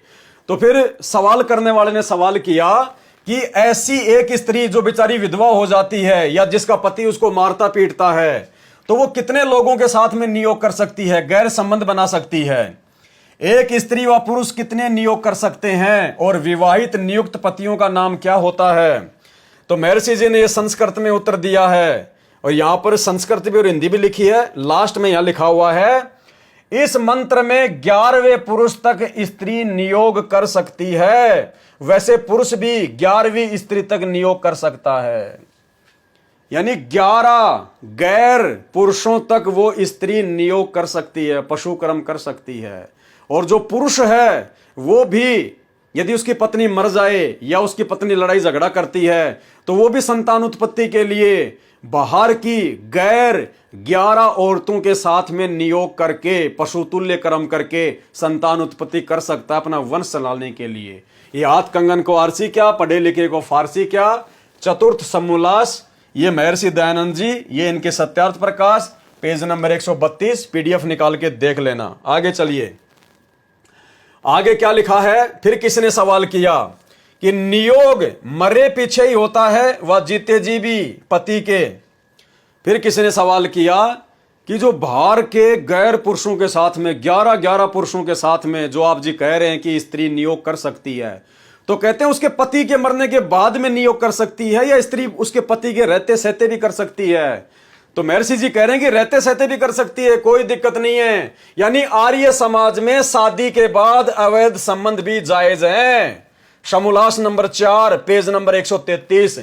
आर्य समाज में महर्षि दयानंद सरस्वती जी के अनुसार पत्नी 11 गैर पुरुषों तक शारीरिक संबंध बना सकती है।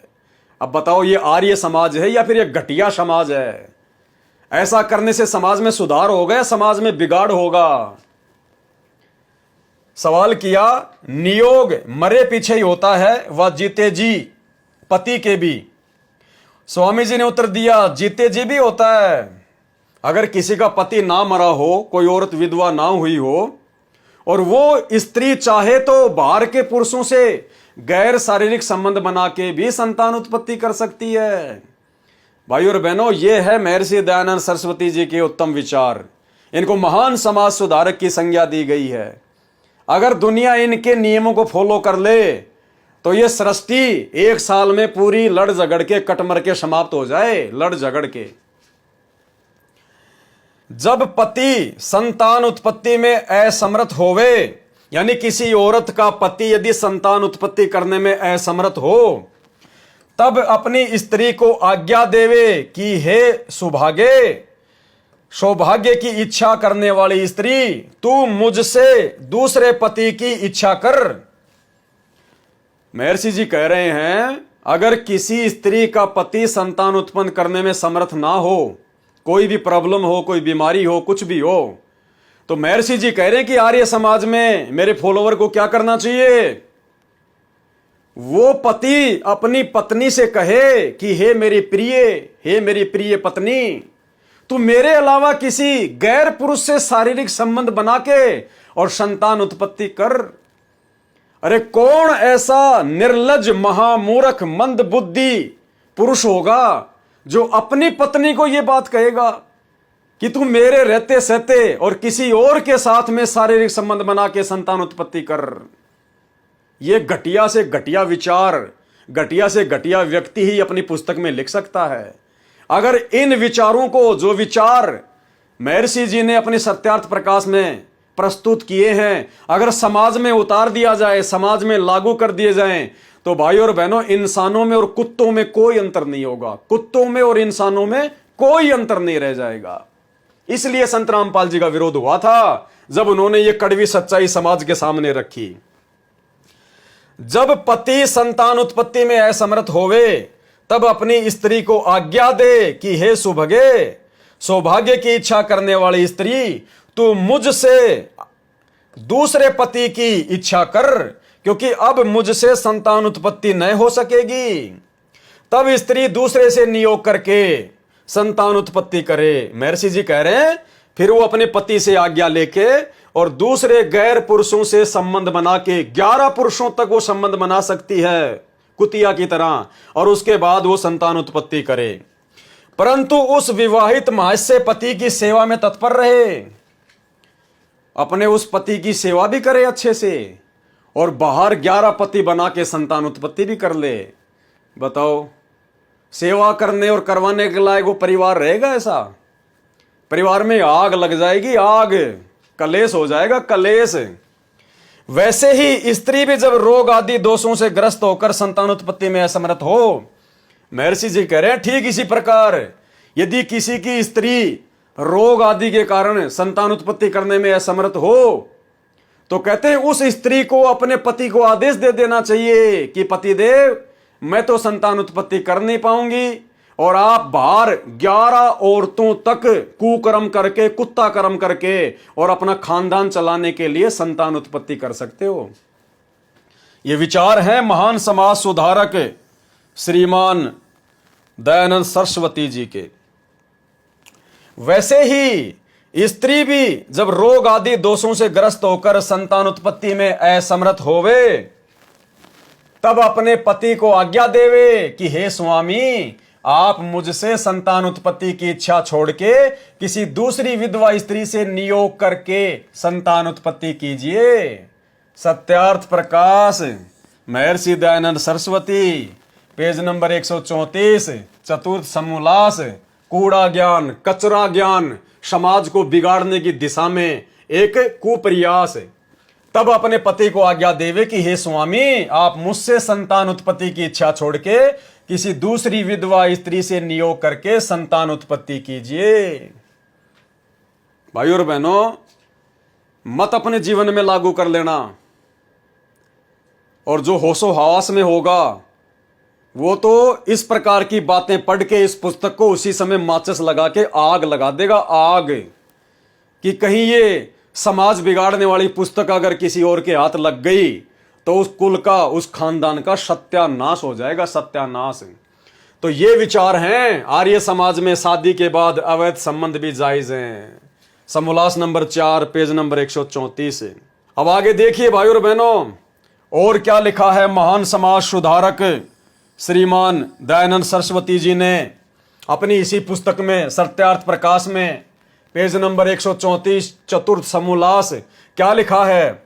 विवाहित स्त्री जो विवाहित पति धर्म के अर्थ परदेश गया हो, यानी किसी शादीशुदा स्त्री का पति यदि धर्म के अर्थ विदेश गया हो, यानी ज्ञान प्रचार करने के लिए, धर्म प्रचार करने के लिए यदि किसी स्त्री का पति विदेश गया हो, तो 8 वर्ष तक, यदि 8 वर्ष तक वो धर्म प्रचार में गया हुआ पति वापस ना आए, विद्या और कीर्ति के लिए गया हो तो 6 साल, यदि किसी शादीशुदा पत्नी का पति विद्या प्राप्त करने के लिए विदेश गया हो और 6 साल तक वापस ना आए, और धन आदि कामना के लिए गया हो तो 3 वर्ष तक, और यदि किसी शादीशुदा पत्नी का पति अगर धन कमाने के लिए विदेश गया है, दूर देश गया है, और वो अगर 3 साल तक वापस नहीं आता है, तो 3 वर्ष तक वाट देख के, यानी इंतजार करके, उसके पश्चात नियोग करके संतान उत्पत्ति कर ले,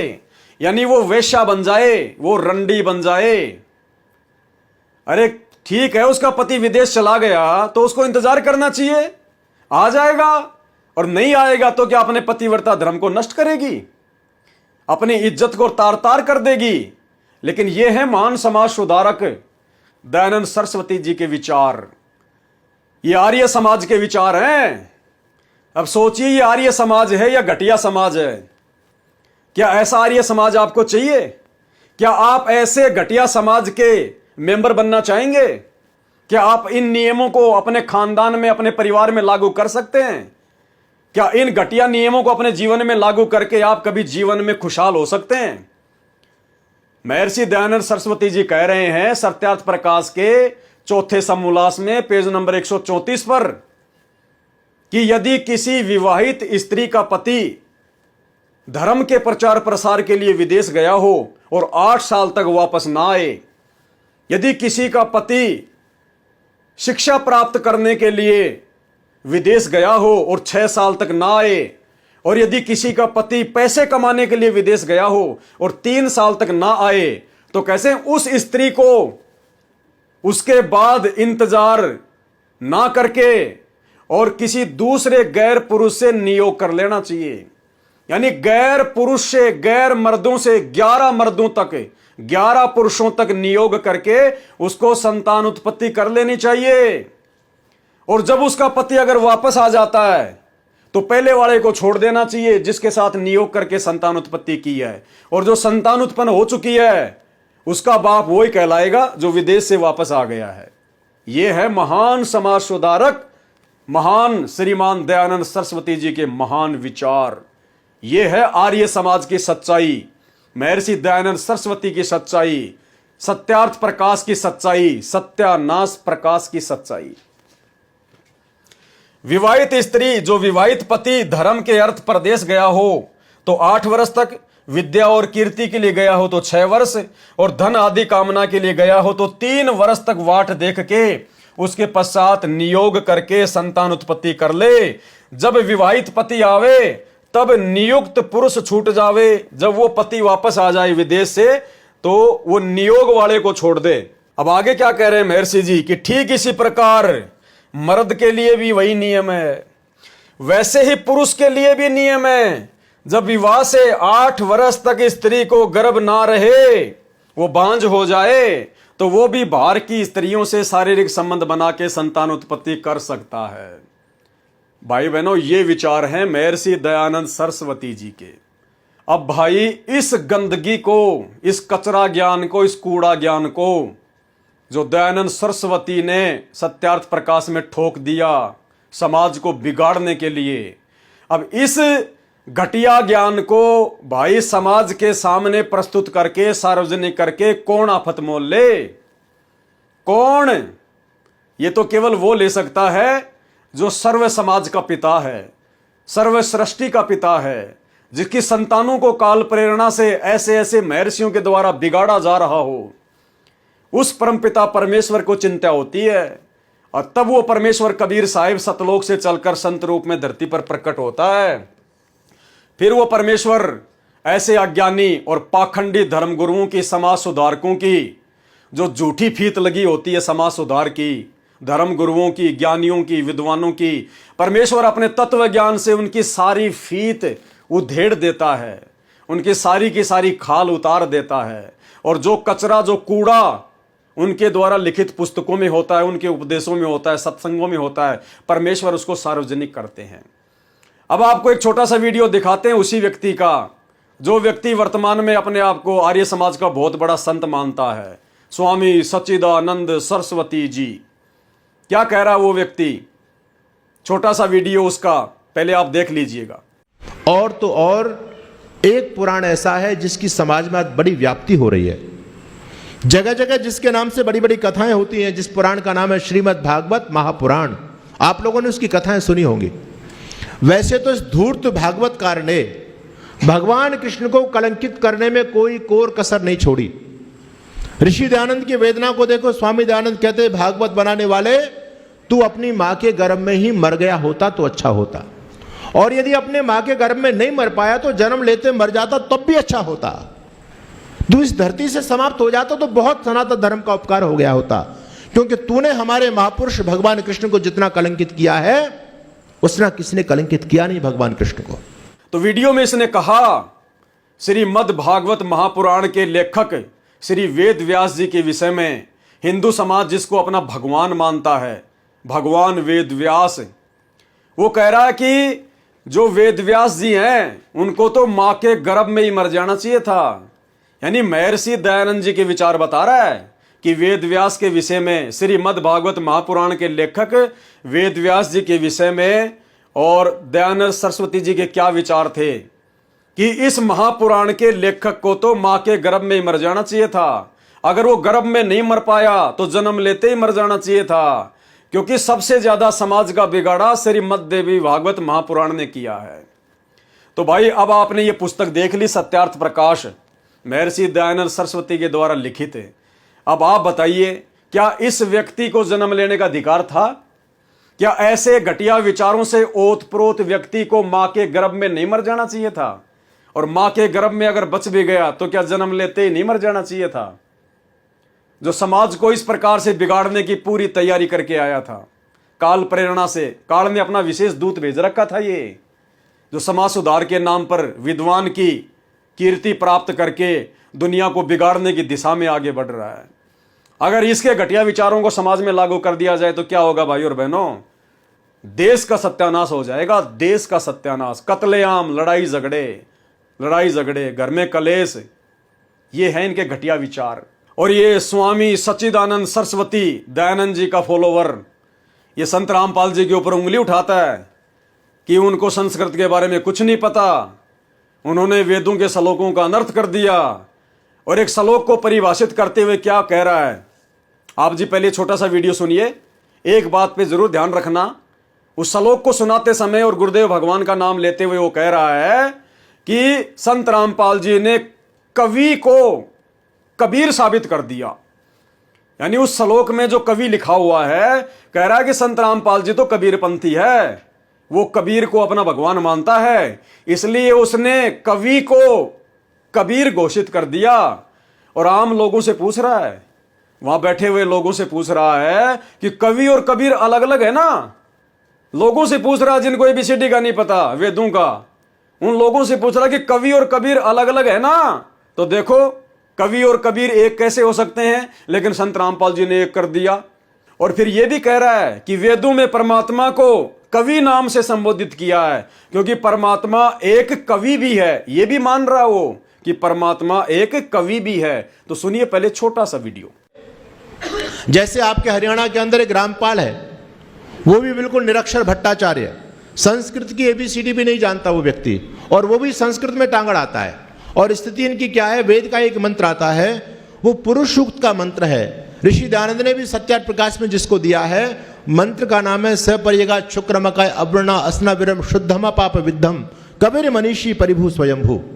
इस मंत्र में कवि शब्द आया, कवि ही परमात्मा को कवि से संबोधित किया गया, परमात्मा कवि भी है। अच्छा, कवि और कबीर में अंतर है या नहीं? दोनों शब्दों में कितना बड़ा अंतर है, एक तो कवि शब्द है और एक कबीर शब्द है ना। कबीरदास, क्योंकि रामपाल कबीरदास जी का भक्त है, उनको मानता है कबीरपंथी है, तो वो रामपाल कहता है कि कबीरदास जी का वर्णन वेद के अंदर भी है। कबीर मनीषी आया, अरे वहां तो कवि शब्द है, संधि होकर के कबीर बन गया है वो। तो वीडियो आपने सुन लिया भाई और बहनों। सबसे पहले तो वो कह रहा है कि कवि और कबीर दोनों अलग अलग हैं, लेकिन संत रामपाल जी ने कवि का अर्थ कर दिया कबीर, जबकि कवि शब्द अलग है और कबीर शब्द अलग है। कवि का कभी कबीर हो ही नहीं सकता। भाई मेरे हाथ में ये पेन है और इसका दूसरा नाम है कलम, और कोई मुझसे कहे इस पेन को मेरे हाथ में देखकर कि भाई जरा एक सेकंड के लिए आपकी ये कलम देना, मैं ये साइन कर दूं, तो क्या मैं उसको ये कहकर ये कलम ना दूं कि भाई पेन में और कलम में तो रात दिन का अंतर है? और वहां दो चार आदमी खड़े हो बैंक में, उनसे कहूं क्यों भाइयों, पेन और कलम ये दो अलग अलग नाम है ना, एक चीज नहीं हो सकती ना। ये मेरे से पेन थोड़ी मांग रहा है, ये तो मेरे से क्या मांग रहा है, कलम। और मैं उसको मना कर दूं कि नहीं, तू मेरे से पेन नहीं मांग रहा, क्योंकि पेन और जो ये कलम है ये कभी एक हो ही नहीं सकती। तो इतना अज्ञान अपने आप को शास्त्र के विद्वान कहने वाले लोगों के अंदर भर्रा पड़ा है। ये अपने आप को विद्वान कहते हैं, आर्य समाज को संबोधित करते हैं, दुनिया को ज्ञान बांटते हैं। इनको केवल संस्कृत का ज्ञान है, श्लोक घोट रखे हैं, लेकिन वो श्लोक वास्तव में कहना क्या चाहते हैं वो इनको कै ख गै भी ज्ञान नहीं है। अब इसके अनुसार यदि कवि को कबीर नहीं कह सकते, यदि कवि का अर्थ कबीर नहीं होता है, तो मेरे भाई फिर जल पानी नीर, जल पानी नीर। अगर किसी व्यक्ति ने किसी को कह दिया कि भाई साहब मुझे प्यास लगी है, मुझे जल पिलाओ, तो वो तो उसको पानी पिलाएगा नहीं, वो कहेगा भैया जल और पानी और नीर ये तो बहुत अलग अलग नाम है, तूने मेरे से पानी मांगा ही नहीं, तूने तो कहा था कि जल पिलाओ जल पिलाओ। अब जल अलग होता है और पानी अलग होता है, तो वो तो प्यासा मर जाएगा बेचारा, उसको तो कोई पानी पिलाएगा ही नहीं। तो ये है इनकी मंदबुद्धिता। और दूसरी तरफ वो खुद स्वीकार कर रहा है कि वेदों में परमात्मा को कवि भी कहा गया है, परमात्मा कवि भी होता है। अरे तो तेरा कौन सा परमात्मा कवि था बता? अगर वेदों में परमात्मा को कवि कहा है, तू स्वीकार भी कर रहा है, तो तेरा राम कोई था क्या कवि? अरे दशरथ पुत्र श्री रामचंद्र जी जिनको तू राम मानते हो, क्या वो कवि था क्या? उसकी कोई कविता है क्या तुम्हारे पास में? कोई कविता लिख के गया था क्या? दूसरा, श्री कृष्ण जी को भगवान मानते हैं, परमात्मा मानते हैं, तो श्री कृष्ण जी ने कोई कविता लिखी है क्या? है क्या श्री कृष्ण जी की कोई कविता? भाई आप खुद कह रहे हो कि परमात्मा जो है वो कवि भी है, वेदों में परमात्मा को कवि कहा है, तो परमात्मा ने फिर कुछ लिखा भी तो होगा। तो दिखाओ जरा तुम्हारे कौन से भगवान ने कौन सी कविताएं लिखी है। तो वेदों में परमात्मा को कवि कहा है क्योंकि परमात्मा कवि है, वो कबीर देव है और उन्होंने कबीर वाणी लिखी है। पूरा कबीर सागर लिखवाया भगवान ने। इतने बढ़िया बढ़िया शब्द, दोहे, साखियां, वाणियां, बीजक परमात्मा लिखवा के गए हैं। तो भाई और बहनों, इस प्रकार के अज्ञानियों की ना तो पहले कोई कमी थी, ना वर्तमान में कोई कमी है और ना आगे कोई कमी रहेगी। अब समझना और सुधरना आप और हमने पड़ेगा। परमात्मा ने सब कुछ शीशे की तरह साफ करके रख दिया है। जिस मकसद के लिए वो कबीर परमात्मा धरती पर तत्वदर्शी संत के रूप में प्रकट होता है, उस मकसद को परमात्मा क्लियर करता है, पूरा करता है, ताकि इस आत्मा के दिलो दिमाग में ये बात घर कर जाए कि हां, भगवान कौन है और वास्तव में आज उस परमेश्वर की जानकारी कहां है, किसके पास है और आज वो परमेश्वर किस रूप में धरती पे आया हुआ है। भाई और बहनों, आज से पहले 4 युग बीत चुके हैं। कलयुग का जो प्रथम चरण था वो भी बीत चुका है और ये कलयुग की बिचली पीढ़ी चल रही है। आज से पहले भी ये भगवान यही ज्ञान दिया करते थे। ये सतगुरु रामपाल जी भगवान, ये कबीर परमात्मा चारों युगों में प्रकट होकर या अन्य रूपों में, अन्य समय में जगह जगह प्रकट होकर परमात्मा यही ज्ञान दिया करते थे लोगों को। 650 साल पहले भी आके परमात्मा ने यही अनमोल ज्ञान ठोक ठोक के दिया। लेकिन हम क्यों नहीं समझ पाए? क्योंकि भाई और बहनों, हमारी आत्मा स्वीकार नहीं कर पाई। क्यों नहीं स्वीकार कर पाई? क्योंकि परमेश्वर उस समय हमारे को यह प्रमाण नहीं दिखा पाए थे। इन विद्वानों की विदुता का, इन झूठे और पाखंडी समाज सुधारकों की झूठी विदुता का इनकी पुस्तकों में से प्रमाण नहीं दिखा पाए। परमेश्वर ने अक्षर ज्ञान युक्त एक महापुरुष की भूमिका करी, अनपढ़ की भूमिका की। इसलिए परमात्मा हमें शास्त्रों में से नहीं दिखा पाए, क्योंकि हम खुद भी अनपढ़ थे। अगर परमात्मा दिखा भी देते, वो तो समर्थ है, सर्वज्ञ है, कुछ भी कर सकता है, जानी जान है, वो तो दुनिया के समस्त भाषाओं का जानकार है। लेकिन हम अनपढ़ थे। अगर परमात्मा दिखा भी देते तो हम नहीं पढ़ पाते, हम नहीं देख पाते। ये महर्षि दयानंद सरस्वती जैसे नकली विद्वान हमारे को गुमराह जो है वो कर दिया करते थे कि नहीं, कहीं नहीं लिखा, आंखों देखने के बाद भी कि नहीं कहीं नहीं लिखा हुआ, ये कबीर झूठ बोलता है, झूठ बोलता है। और ऐसे इन पाखंडियों का दाव लगा रहा। अब ये कलयुग की बिचली पीढ़ी का समय जो सतगुरु रामपाल जी परमात्मा ने, इस कबीर भगवान ने जो निश्चित किया था कि धर्मदास 5000 और 500 जब कलयुग बीत जाए, महापुरुष फरमान तब जग तारण को आए। यानी वो मेरी भक्ति का जो समय है वो कलयुग के 5505 वर्ष बीतने के बाद में शुरू होगा। तो परमेश्वर ने 8 सितंबर 1951 को कलयुग की बिचली पीढ़ी में प्रकट होकर परमेश्वर ने विज्ञान फैला दी। ये टीवी, रेडियो, इंटरनेट उपकरण, सभी शास्त्रों का सभी भाषाओं में अनुवाद, सबके हाथों में मोबाइल, जब चाहे देख लो, कोई भी शास्त्र, कोई भी जो है प्रमाण देख लो। और परमेश्वर ने अपने सभी बच्चों को शिक्षित कर दिया, सभी भाषाओं से परिचित करवा दिया।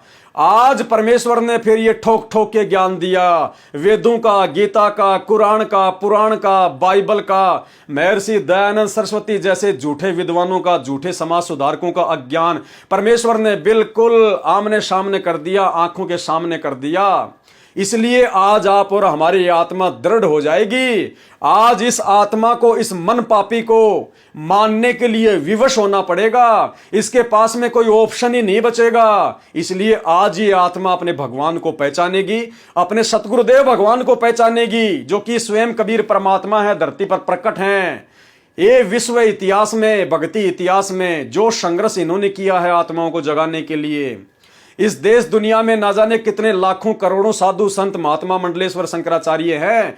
आज तक किसी ने भी इस प्रकार से सभी धर्मशास्त्रों का ज्ञान उंगली रख रख के भक्तों को नहीं बताया, नहीं समझाया। क्योंकि वो तथाकथित शंकराचार्य, संत, महंत, मंडलेश्वर, महर्षि अपने खुद के ही शास्त्रों से पूर्णतया परिचित नहीं है। दुनिया के शास्त्रों को क्या खाक दिखाएंगे? ये काम तो परमेश्वर कर सकता है, परमात्मा कर सकता है, पूर्ण तत्वदर्शी संत कर सकता है। तो आज परमेश्वर ने आप और हम आत्माओं की आंखें खोलने के लिए भाई और बहनों जो प्रयास करना था, अपनी तरफ से पूरा प्रयास कर डाला है। सबके इतिहास दाना दाना आप और हमारे को गिना दिया है। कौन विद्वान था, कौन ज्ञानी था, कौन अज्ञानी था। भाई और बहनों, अब यदि इस परमात्मा को ना पहचान के, इनके ज्ञान पर मर्यादाओं में रहकर यदि ये भक्ति ना करके, यदि हमारा पैर यहीं रह गया, यदि हम इसी काल के जाल में फंसे रहे, तो भाई और बहनों फिर हमारी खुद की अज्ञानता, खुद की नादानी, खुद की कमजोरी होगी। हम परमेश्वर को, गुरुदेव भगवान को किसी प्रकार का कोई दोष नहीं दे सकते। तो भाई और बहनों, बहुत बड़ी मेहर, बहुत बड़ी दया सतगुरु रामपाल जी भगवान की। और आज इतना सब कुछ इनसे प्राप्त करके भाई और बहनों, हमने तो अपना दिलो जान, तन मन धन सब कुछ गुरुदेव भगवान के चरणों में रगड़ देना चाहिए, समर्पण कर देना चाहिए। इनके अलावा हमें दूसरा कोई सौपन में भी दिखाई नहीं देना चाहिए। इनके अलावा हमारे को कुछ भी दुनिया में नजर नहीं आना चाहिए। आज परमेश्वर ने वो अनमोल ज्ञान दे दिया, और परमेश्वर ने ज्ञान के साथ साथ हम आत्माओं को इतने सुख दे दिए परमात्मा ने। जिसके पुत्र नहीं थे उनको पुत्र दिए, 60-60 साल की उम्र में दिए। जो निर्धन थे उनको धन दिया, जो अस्वस्थ थे उनको स्वस्थ शरीर दिया। परमेश्वर ने अंधों को आंखें दी। आज वो ऐसे ऐसे कारनामे, जिन कारनामों को देखकर मेडिकल साइंस भी हैरान है। बड़े बड़े डॉक्टरों ने, बड़ी बड़ी हॉस्पिटल ने, पीजीआई, एम्स, अपोलो ने जिन लोगों को बिल्कुल डिक्लेयर कर दिया था कि आपकी कैंसर की लास्ट स्टेज है, दुनिया में आपका इलाज नहीं है, मरने के अलावा दूसरा कोई ऑप्शन नहीं है, आज वे व्यक्ति संत रामपाल जी से मात्र उपदेश लेकर जो सत भक्ति कर रहे हैं, बिना गोली दवाई, बिना ऑपरेशन, बिना हॉस्पिटल, बिना ट्रीटमेंट के, आज वो घोड़े की तरह दौड़ रहे हैं, घोड़े की तरह अपना काम कर रहे हैं। आज कहां गई वो एम्स, पीजीआई, अपोलो, कहां गए वो डॉक्टर? ये परमेश्वर है जिसने शरीर बनाया है। पिंड प्राण जिन दीने दाना, गरीब दास जाकू कुर्बाना। अरे जिस परमेश्वर ने ये शरीर बनाया है, सबसे बड़ा डॉक्टर यही है, यही, इससे बड़ा और कोई डॉक्टर नहीं है। अगर सत भक्ति करेंगे, मर्यादा में रहेंगे, तो परमेश्वर अपनी आत्मा को कोई ऐसा असाध्य रोग होने नहीं देगा जिस रोग के चलते उसकी भक्ति में बाधा उत्पन्न हो। बाकी ठीक है, हाड़ मांस का शरीर है, 36 प्रकार के जोड़ लगे हुए हैं, मिट्टी का पुतला है, सर्दी जुकाम खांसी बुखार नॉर्मल चीज है, ये तो सभी को सताएंगी, सताती रहेंगी। लेकिन परमेश्वर ऐसा अपने मर्यादित साधक को असाध्य रोग नहीं होने देंगे जिस रोग के चलते उसकी भक्ति में बाधा उत्पन्न हो।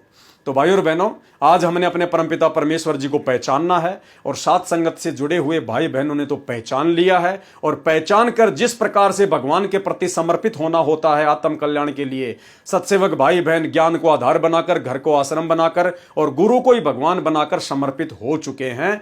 बाकी भाई जिनके जैसे भाग, जिनके जैसे संस्कार।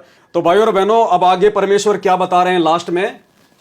मुझदास की प्रार्थना है कि मानव जीवन दुर्लभ है, इसे नादान संतों, महंतों व आचार्यों, महर्षियों तथा पंथों के पीछे लगकर नष्ट नहीं करना चाहिए। पूर्ण संत की खोज करके, उपदेश प्राप्त करके आत्म कल्याण करवाना श्रेयकर है। और आपको तो पूर्ण संत की खोज भी नहीं करनी है, ये तो खोजा खुजाया आया हुआ है। सर्व पवित्र सदग्रंथों के अनुसार अर्थात शास्त्र अनुकूल यथार्थ भक्ति मार्ग मुझदास रामपाल दास के पास उपलब्ध है। कृपया निःशुल्क प्राप्त करें। सर्व पवित्र धर्मों की पवित्र आत्माएं तत्व ज्ञान से अपरिचित है, जिस कारण नकली गुरुओं, संतों, महंतों तथा ऋषियों तथा पंथों का दाव लगा हुआ है। जिस समय पवित्र भगत समाज आध्यात्मिक तत्व ज्ञान से परिचित हो जाएगा, उस समय नकली संतों, गुरुओं व आचार्यों को छुपने का स्थान भी नहीं मिलेगा। कुछ श्रद्धालुओं को शंका है कि गुरुजी बदलना पाप है। उनसे प्रार्थना है कि पूरे गुरुदेव की प्राप्ति होने पर अधूरे गुरु को त्याग देना समझदारी होती है। जैसे एक वैद्य से रोग ठीक नहीं होता तो दूसरे डॉक्टर के पास जाना हितकर होता है, इसी प्रकार गुरु बदलना पाप नहीं बल्कि पुण्य है। इसके बारे में कबीर साहब कहते हैं कि झूठे गुरु को तजते तनिक न कीजिए वार। आध्यात्मिक ज्ञान को समझने के लिए कृपया सतलोक आश्रम करोथा से निम्न संपर्क सूत्र से संपर्क करें। जीव हमारी जाति है, मानव धर्म हमारा, हिंदू मुस्लिम सिख ईसाई धर्म नहीं कोई न्यारा। हिंदू मुस्लिम सिख ईसाई आपस में सब भाई भाई, आर्य जैनी और विष्णोई, एक प्रभु के बच्चे सोई। कबीर खड़ा बाजार में मांगे सबकी खैर, ना काहू से दोस्ती ना काहू से बैर, संत रामपाल दास। तो भाई और बहनों, आज हमारा भक्ति और भगवान पुस्तक के संदर्भ में ये 13वें नंबर का वीडियो था। कल परमेश्वर दया करेंगे तो रात्रि 9 बजे 14वें नंबर के वीडियो में हम रात्रि 9 बजे लाइव आएंगे।